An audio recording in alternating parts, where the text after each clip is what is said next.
Once upon a time, there existed 3 young women who enrolled in the police academy. They were each given exceedingly perilous tasks, but I liberated them from that, and now they serve under my command. I go by the name of Charlie. These renowned lines resonated weekly from 1976 to 1981 in the opening credits of Charlie's Angels. As the screen flashed with each of the iconic figures sporting impeccably styled hair, viewers eagerly anticipated witnessing the stunning agent's triumph over challenges. With its blend of wit, adventure, and empowered female protagonists, it's no wonder the series remains a beloved classic, inspiring 3 cinematic adaptations in 2000, 2003, and 2019. Yet the original trio of crime-fighting heroines from Charlie's Angels continues to make an indelible mark on audiences. Let's take a nostalgic stroll down memory lane and observe how the talented cast of Charlie's Angels defied stereotypes, showcasing strength, intellect, and fashion sense, thereby leaving an enduring legacy of female empowerment. David Doyle as John Bosley. Doyle is most famously remembered for portraying the character of Detective John Bosley on the TV show Charlie's Angels, one of just 2 performers, the other being the original angel Jaclyn Smith, to feature in all 110 episodes of the series, 1976-1981. Doyle appeared as a guest on the television game show Match Game from 1977 to 1982. He participated in 1 week of Password Plus in 1980, 3 weeks of Super Password, and appeared on Tattletales alongside his spouse Anne in 1982. He provided the voice for Grandpa Lou Pickles on the Nickelodeon animated program Rugrats from 1991 until his passing, after which he was succeeded by Joe Alaskey. Doyle was also active in theater. He portrayed Orgon in the 1964 debut of Richard Wilbur's adaptation of Tartuffe at the Fred Miller Theater in Milwaukee. His sister Mary took on the role of the maid, Doreen, in the same production. His stage credits in New York encompassed Beg, Borrow, or Steal, Something About a Soldier, Here's Love, I Was Dancing, and a revival of South Pacific. Doyle entered into matrimony twice. He wed his first spouse, Rachel, in 1956, and they had a daughter, Leah, born 1961. Rachel passed away in 1968 following a fall from a staircase. The subsequent year, while participating in a revival of the play South Pacific, Doyle met Ann Nathan, a singer and dancer, and they tied the knot shortly thereafter. Doyle passed away in Los Angeles, California due to a heart attack on February 26, 1997, at the age of 67. Farah Faucet as Jill Munro. In 1976, following the suggestion of ProArts Inc. for a poster featuring Faucet, her agent facilitated a photo shoot with photographer Bruce McBroom, who was commissioned by the poster company. Allegedly, Faucet arranged her own hairstyle and applied makeup without a mirror. She enhanced her blonde highlights with a dash of lemon juice. Out of 40 rolls of film, Faucet personally chose her 6 preferred images, ultimately selecting the one that propelled her to fame. The resulting depiction of Faucet in a red one-piece swimsuit has since become the highest-selling poster in history. The debut of the Charlie's Angels series occurred on September 22, 1976. While all 3 actresses gained stardom, Faucet emerged as the most popular, potentially due to the widespread popularity of her poster. Indeed, Faucet's involvement in the TV show boosted her poster sales, surpassing her earnings from her role in Charlie's Angels. Her signature hairstyle became a global phenomenon, with women adopting the Farah do, the Farah flip, or simply referred to as Farah hair feathers. Variations of her hairstyle dominated American women's fashion well into the mid-'80s. In the spring of 1977, Faucet departed from Charlie's Angels after just 1 season, and Cheryl Ladd eventually took her place on the show as Chris Munro, the younger sister of Jill Munro. Farah Faucet undoubtedly represents the quintessential Hollywood success story. Despite originating from a modest upbringing in Texas, she ascended to become one of the most prominent and recognizable stars worldwide. She passed away in 2009. Kate Jackson as Sabrina Duncan. Sabrina Duncan served as the unofficial leader and brains among the angels, portrayed by the then-emerging actress Kate Jackson. After gaining experience in theater during the 1960s, Jackson made her television debut in an unexpected role as the silent specter Daphne Harridge on the supernatural soap opera Dark Shadows. This led to a supporting part in the police drama The Rookies, which caught the attention of Charlie's Angels creators Aaron Spelling and Leonard Goldberg, prompting them to consider her for a law enforcement character. She starred as an angel from 1976 to 1979, afterward appearing in numerous TV movies and guest roles on various shows, such as Sabrina the Teenage Witch, Family Guy, and Criminal Minds. The latter marking her most recent acting involvement, dating back to 2007. Her career saw both challenges, including a private battle with breast cancer that she concealed from the public for an extended period, and triumphs such as the adoption of her son, Charles Taylor Jackson. Additional insights into her life are anticipated in her forthcoming memoir, announced in 2010, but currently in a state of publishing uncertainty. During the mid-1970s, Jackson lived with and was engaged to actor Edward Albert. She was subsequently romantically linked to producer Robert Evans, stuntman Gary Quist, and actors Dirk Benedict, Nick Nolte, and Warren Beatty. Following a brief courtship, Jackson tied the knot with actor Andrew Stevens, the son of actress Stella Stevens, in August 1978. However, the marriage ended in divorce in 1981. Reflecting on her divorce from Stevens, Jackson remarked, "I feel as though my former husband backed up a Brinks truck to my bank account." Jackson was later associated with actor Gary Pendergast and screenwriter Tom Mankiewicz. She exchanged vows with New York businessman David Greenwald in 1982, and together they established Shoot the Moon Productions, the company behind Jackson's series Scarecrow and Mrs. King. Unfortunately, the couple parted ways in 1984. Shelly Hack as Tiffany Wells. The elegant and glamorous Shelly Hack gained fame as a fashion model before stepping into the role of Tiffany Wells, replacing Kate Jackson as an angel. Producers aimed to shift away from their reputation for jiggle TV by placing greater emphasis on the ladies' attire, appealing not only to male viewers but also to female fashion enthusiasts.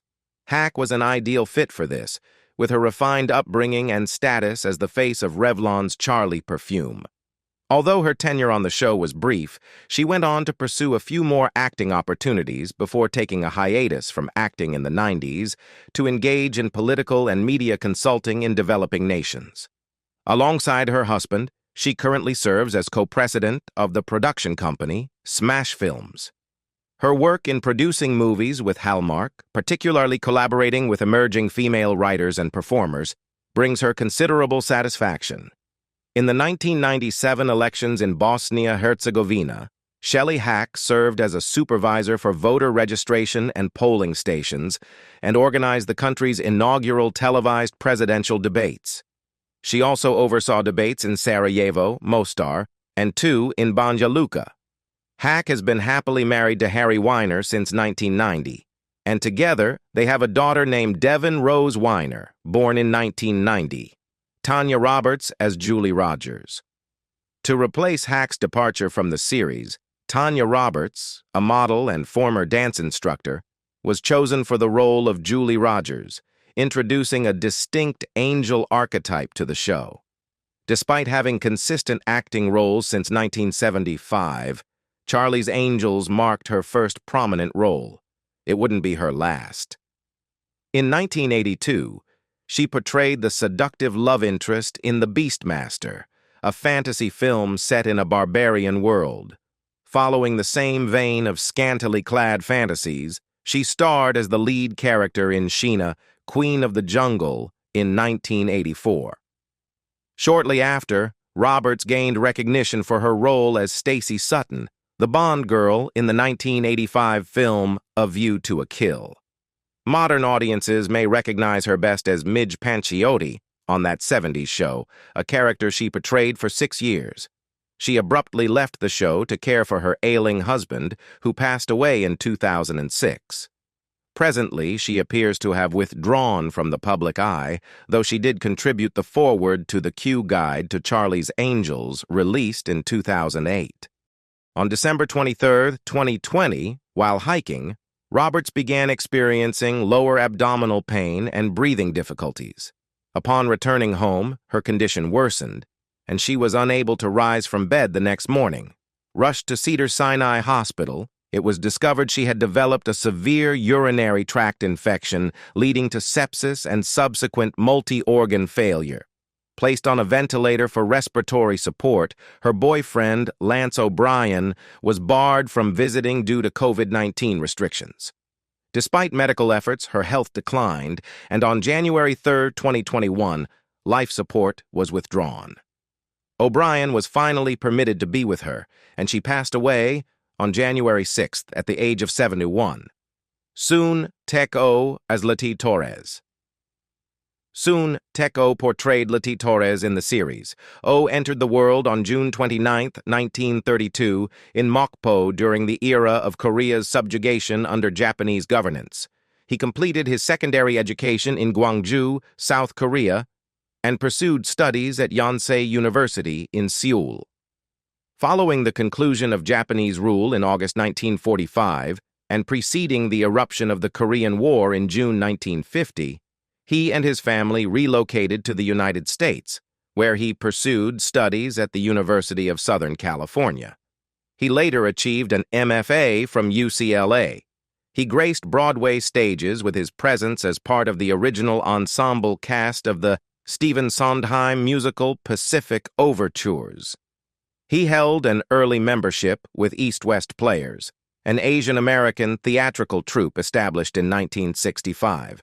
In 1995, he established the Society of Heritage Performers, a Korean-American theater collective, which subsequently transformed into the current Lodestone Theater Ensemble. Since 2005, he held the position of chair professor at Seoul Institute of the Arts.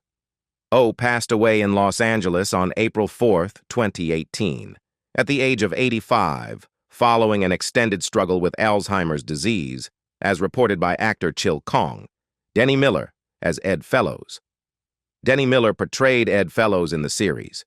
Miller made history as the inaugural blonde Tarzan in Tarzan, The Ape Man, 1959, a low-budget production that heavily borrowed footage from earlier Johnny Weissmuller Tarzan films. Miller was suggested for the role by another contender, William Smith, who later starred in the NBC Western series Laredo.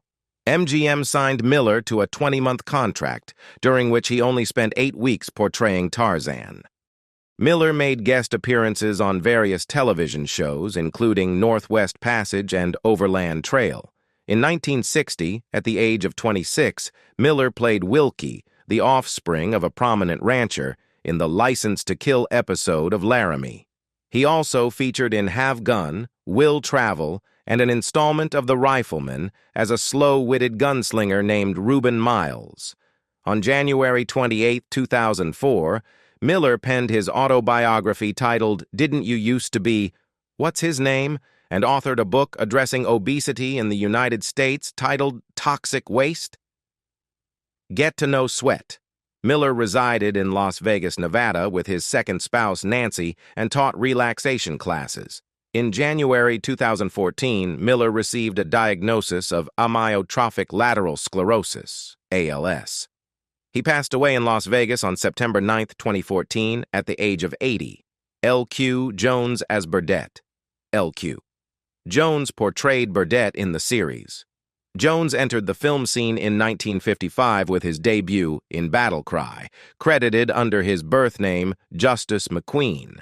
His character was named L.Q. Jones, a moniker he favored and chose to adopt as his professional stage name for all subsequent acting endeavors. In 1955, he secured the role of Smitty Smith in 3 episodes of Clint Walker's ABC Warner Brothers Western series Cheyenne, the inaugural hour-long Western on network television. Throughout the 1960s and 1970s, Jones featured in numerous films, becoming a prominent member of Sam Peckinpah's troupe of actors. He appeared in Peckinpah's Klondike series, 1960-1961, Ride the High Country, 1962, Major Dundee, 1965, The Wild Bunch, 1969, The Ballad of Cable Hogue, 1970, and Pat Garrett and Billy the Kid, 1973. Jones adhered to the Methodist faith and held affiliation with the Republican Party. On July 9, 2022, Jones passed away from natural causes at his residence in the Hollywood Hills neighborhood of Los Angeles, at the age of 94. Norman Alden as Jake Barnett. Norman Alden portrayed Jake Barnett in the series. Alden made appearances in numerous television series during the 1950s and 1960s. In 1958, he made a guest appearance in an episode of the CBS comedy Mr. Adams and Eve. He appeared in 3 episodes between 1958 and 1959 of ABC's The Adventures of Rin Tin Tin. He also landed 6 guest roles from 1959 to 1962, predominantly as Seaman Pulaski, on Jackie Cooper's CBS sitcom drama Hennessy. Among his various roles, Alden notably portrayed the AC Delco repairman, Lou the Mechanic, for a span of 7 years in a series of commercials. He played Professor Frank Heflin in Electra Woman and Dinah Girl, voiced both Aquaman and Green Arrow in the animated TV series Super Friends, made 2 appearances on The Andy Griffith Show, and portrayed Major Truman Landon in Tora, 1970. He lent his voice to Sir Kay in the 1963 Disney film The Sword in the Stone and voiced Kranix in the 1986 film The Transformers, the movie. In 1966, he assumed the role of the Joker's henchman number 1 in episodes 25 and 26, titled The Joker Trumps an Ace and Batman Sets the Pace of Batman. From 1970 to 1971, he portrayed Tom Williams on My 3 Sons. In 1966, he depicted Sergeant Krebs in the Hogan's Heroes episode Happiness is a Warm Sergeant. Alden passed away from natural causes at the age of 87 on July 27, 2012, in Los Angeles. Cheryl Ladd as Chris Monroe. After Farah Fawcet's eventful departure from the series, Cheryl Ladd was enlisted to portray her character's amusing and spirited younger sibling, Chris Monroe. Ladd initiated her Hollywood journey through her singing talent, voicing Melody on the Hanna-Barbera animated series Josie and the Pussycats. Concurrently with her rise on Charlie's Angels, Ladd witnessed a resurgence in her music career, culminating in her performance of the national anthem at the Super Bowl in 1980. She subsequently starred in numerous movies and TV shows, alongside a brief tenure on Broadway. In addition to her accomplishments in acting and singing, Ladd also boasts publishing accolades. She authored the children's book The Adventures of Little Nettie Winship in 1996, followed by an autobiography titled Token Chick, A Woman's Guide to Golfing with the Boys in 2005. She wed actor David Ladd, son of Alan Ladd, in 1973. They share a daughter, actress Jordan Ladd. Ladd adopted his surname, retaining it even after their separation in 1980. Since 1981, Ladd has been married to music producer Brian Russell and has a stepdaughter, Lindsay Russell. Ladd serves as a celebrity advocate for the child abuse prevention and treatment organization Child Help. Jaclyn Smith as Kelly Garrett. The third original angel, Jaclyn Smith, fulfilled her entire 5-year contract on the series as Kelly Garrett, appearing in a remarkable 110 episodes. Following her stint on Charlie's Angels, she assumed the role of Jacqueline Kennedy in Jacqueline Bouvier. Kennedy, a television movie spotlighting the early life of the former First Lady before she became known as Jackie O. Smith continued to feature in various television shows and films, including a special cameo in the 2003 production of Charlie's Angels, Full Throttle, and roles in more somber crime dramas such as Law and Order, Special Victims Unit, and CSI, crime scene investigations. In the mid-'80s, Smith ventured into the realm of design, launching a collection of women's apparel and accessories for the retail giant Kmart. Like her fellow angels, Smith also faced a battle with cancer in 2003 and was showcased in the 2010 breast cancer documentary 1 a Minute. Despite her last acting appearance in 2015, she remains deeply engaged with her namesake brand and continues to receive accolades for her age-defying appearance even as she enters her 70s. Smith has exchanged vows 4 times. Her initial marriage was to actor Roger Davis, 1968-1975. She tied the knot with Dennis Cole, an actor who made appearances on Charlie's Angels in 1977 and 1978. Cole featured on the show twice more before their divorce in 1981. Tragically, Cole's son from a prior union, Joe Cole, with whom Smith maintained a relationship following her divorce from his father, was killed in 1991 during a robbery. The case remains unresolved. In 1981, Smith wed filmmaker Tony Richmond, with whom she welcomed 2 children, Gaston, B. 1982, and Spencer Margaret, B. 1985, before their divorce in 1989. Since 1997, Smith has been married to Brad Allen, a cardiothoracic surgeon based in Houston. Though we mourn the loss of those who have left us, we also celebrate their legacies and the timeless charm of Charlie's Angels. As we look back on their journeys, both on and off the screen, we're reminded of the lasting impact they've had on generations of fans. Let us cherish their memories and the magic they brought to our screens, forever etched in the annals of television history. And as we honor the past, let's also look forward with gratitude for the enduring legacy of Charlie's Angels.